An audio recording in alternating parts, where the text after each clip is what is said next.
This is a good question from Jake on recruiting. He says, who do you think is the steal of Miami's class of 2024 so far? Somebody you think is far better than what their ranking says they are.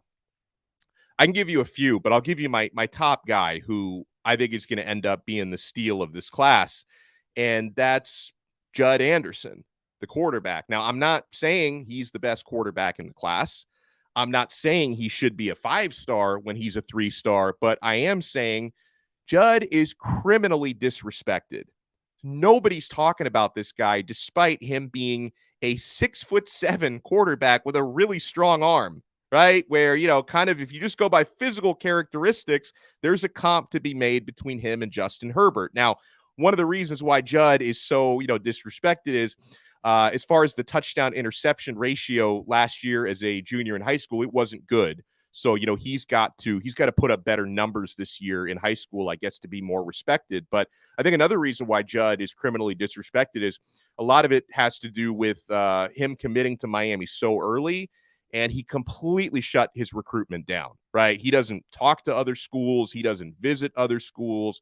He hasn't kept his recruitment open one iota. So I just think that maybe there's not a whole lot of reason to talk about him because he's 1,000% Miami, okay? So, he's not being talked about nearly enough. I think Anderson has a lot of potential, okay?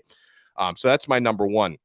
But another guy I'll give you who's underrated, and this guy is a 3-star who I think absolutely should be a 4-star, and that's Chris Wheatley-Humphrey, the running back out of South Broward.